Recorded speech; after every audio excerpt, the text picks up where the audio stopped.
ان کے ہم نے ایک ایک جو وہاں ان کا جو ایک ویریئنٹ ہے اس کو ہم نے پک کیا ہے اور 3 سال کی ان کی قیمتوں کا موازنہ کیا ہے تاکہ ہم یہ ڈٹرمن کر سکیں کہ ڈالر کس حد تک افیکٹ ہوتا ہے, حکومت کے ٹیکسز کس حد تک افیکٹ ہوتے ہیں, اور جو باقی مقامی سطح پر پرزے بنتے ہیں ان کی کیا اس کی کنٹریبیوشن ہوتی ہے قیمت بڑھنے یا کم ہونے میں.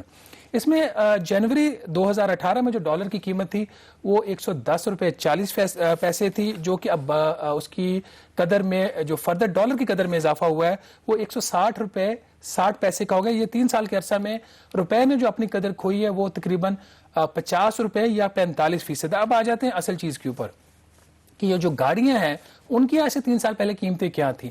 اس میں ہم نے ایک ایک برانڈ پک کیا ہے ان کا. سزوکی پاکستان کی جو سب سے زیادہ گاڑیاں بیچنے والی کمپنی ہے اور زیادہ تر اس کی جو گاڑیاں بکتی ہیں وہ 800 سی سی کی تھی جو اب انہوں نے بند کر دیا ہے برانڈ. دوسرا ان کا جو تھا وہ 1000 سی سی. سزوکی کے اندر جو وی ایکس ایل ان کا جو ویریئنٹ تھا اس کی جو قیمت 19,70,000 روپے آج ہے, یا ایسے 3 سال پہلے 12,50,000 روپے تھی, اور جو قیمت میں فرق پڑا 3 سال میں 7,20,000 روپے, اور یہ 58% انہوں نے قیمت بڑھائی ہے. یاد رہے ڈالر کی جو اس کی قدر میں اضافہ ہوا ہے وہ 45% ہوا. اسی طرح ہونڈا جو ہے یہ دوسرا ایک بڑا برانڈ ہے پاکستان کا. پاکستان کے اندر جو گاڑیاں بکتی ہیں اس کی جو قیمت آج ہونڈا کی اگر 1.3 آپ اس کی کیٹیگری میں لیتے ہیں تو 24,49,000 روپے ہے, جو آج سے 3 سال پہلے یہ 17,39,000 روپے تھی. اور 3 سال میں ہونڈا نے اپنی اس 1.3 کی کیٹیگری میں جو قیمت بڑھائی ہے بیسک ویریئنٹ میں وہ 7,10,000 روپے اور 41% ہے. ناظرین یہ پوائنٹ بہت اہم ہے. 45% ڈالر کی قدر میں اضافہ ہوا. ہونڈا نے اپنی جو قیمت بڑھائی ہے جو بیسک ویریئنٹ کے اندر وہ 41%. اس کا مطلب یہ ہوا کہ کمپنی نے کچھ جو ڈالر اس کی جو ڈیویلیوشن تھی اس کے امپیکٹ کو ابزارب کیا, اور اس کی بنیادی وجہ یہ تھی کہ 68% جو اس کی جو پرزے تھے وہ مقامی سطح پر تیار ہو رہے تھے. اس کو جو ہٹ پڑی ہے پرائس کی کم پڑی ہے as compare to other brand. Toyota جو انڈس موٹر کا بڑا ایک اس کا برانڈ ہے اس کے اندر آج اگر آپ دیکھتے ہیں ٹویوٹا کی جو گرینڈے ہے اس کا 39,85,000 روپے قیمت ہے. آج سے 3 سال پہلے یہ 22,30,000 روپے تھی, اور اس میں 3 سال کے عرصہ کے دوران اس میں 17,55,000 روپے یا 79% اضافہ ہوا ہے. کامران یہ وہ ہے وہ بیسک فیکٹ جس کی ہم بات کر رہے تھے. ڈالر آپ کا اس کی قدر میں اضافہ ہوا 45%, اور گاڑیوں کی قیمت میں 41% سے لے کے 79% تک اضافہ. اور یہ تو آپ بڑی گاڑیوں کی بات کر رہے ہیں, اور اگر آپ تھوڑا سا ذکر کریں کہ کمپیریزن کی بات کریں, دیکھیں بہت سے لوگ کمپیریزن کرتے ہیں ہمارا جو پڑوسی ملک ہے بھارت کے ساتھ کہ وہاں پر تو گاڑی سستی ہے. ایک فیکٹر شہباز نے بھی ذکر کیا کہ جو لوکلائزیشن ہے کہ اگر آپ لوکلی گاڑیاں پروڈیوس کر رہے ہیں تو ظاہر ہے کہ اس کا امپیکٹ ڈالر کا امپیکٹ کم سے کم ہوگا. اب اس حوالے سے جو کار مینوفیکچررز ہیں یا اسمبلرز ہیں پاکستان میں ان کا یہ دعویٰ ہے کہ اگر بڑی گاڑیوں کو دیکھیں تو کوئی بنیادی فرق آپ کو نظر نہیں آتا, لیکن ان کے دعووں کے برعکس اگر آپ بھارت کے ساتھ کمپیریزن کریں تو جو بھارت میں گاڑیوں کی قیمتیں اس میں اور پاکستان میں گاڑیوں کی قیمتوں میں اچھا خاصا فرق نظر آتا ہے. ایک جو سب سے بڑا فیکٹر کہ اگر پاکستانی روپوں کی میں بات کر رہا ہوں کہ 10 لاکھ روپے کی رینج میں 10 لاکھ روپے کم پیسے نہیں ہوتے آپ کو اس وقت پاکستان میں کوئی گاڑی نہیں ملے گی, جبکہ بھارت میں پاکستانی روپوں میں 10 لاکھ کی رینج میں آپ کو کم از کم 16 گاڑیاں اس وقت دستیاب ہیں. اور اسی طرح سے بھارت میں یا پاکستان میں اگر بات کریں جو سستی ترین گاڑی جو سٹارٹ ہوتی ہے وہ 11 لاکھ روپے سے شروع ہو رہی ہے, جبکہ بھارت میں جو سستی ترین گاڑی جس کا سٹارٹ ہوتا ہے اور وہ پاکستانی روپوں میں بات کر رہا ہوں وہ 6 لاکھ روپے کی ہے. تو یہاں پر ایک کمپیریزن بھی آپ کو تھوڑا دیتے چلیں کہ فار ایگزامپل جو ہماری ٹیم نے بھی ریسرچ کی ہے کہ بھارت میں اگر آپ دیکھیں آلٹو جو مروتی آلٹو سے کہتے ہیں سزوکی کا ہی برانڈ ہے, اس کی جو سٹارٹنگ پرائس ہے وہاں پر وہ تقریباً 3 لاکھ روپے بھارتی روپوں میں ہے. اگر آپ اس کو پاکستانی روپے میں کنورٹ کریں گے تو وہ بنتی ہے کوئی 6,60,000 روپے. لیکن آن دی ادر ہینڈ اگر پاکستان میں اسی آلٹو کی بات کریں تو اس وقت اس کی جو سٹارٹنگ پرائس ہے وہ 12 لاکھ روپے ہے, اور 12 لاکھ میں بھی آپ کو اس میں اے سی اور باقی فیسلٹیز اس گاڑی میں نہیں ملتی. یہ صرف ایک برانڈ کی بات ہو رہی ہے, اس کے علاوہ بھی اگر آپ دیکھیں تو بہت سے آپ کے پاس برانڈ ہیں. مثلاً رینو ہے, اس کی قیمت کوئی پاکستانی 6,86,000 روپے بنتی ہے. اسی طرح سے ڈاٹسن کی ایک گاڑی ہے وہ بھی اسی رینج میں آتی ہے, وہ 6,22,000 روپے میں پاکستانی روپوں میں آپ کو مل سکتی ہے. پاکستان میں آپ اس کا تصور بھی نہیں کر سکتے. ایک اور جو فیکٹر بڑا ضروری ہے, یہ تو گاڑیوں کا کمپیریزن کیا جو بھارت میں اس وقت آپ کو ماڈلز مل رہے ہیں وہ لیٹسٹ ماڈل کی گاڑیاں آپ کو نظر آئیں گی. وہاں پر پاکستان میں پرانے جنریشنز کی گاڑیاں, ایک اس کی ایگزامپل آپ کو چھوٹی سی دیتے ہیں کہ پاکستان میں اس وقت جو سزوکی سوئفٹ ہے وہ سیکنڈ جنریشن اس وقت آپ کو اویلیبل ہے, اور اس کی جو پرائس ہے سٹارٹنگ پرائس وہ 20,30,000 سے شروع ہوتی ہے. بھارت میں آن دا کانٹریری آپ دیکھیں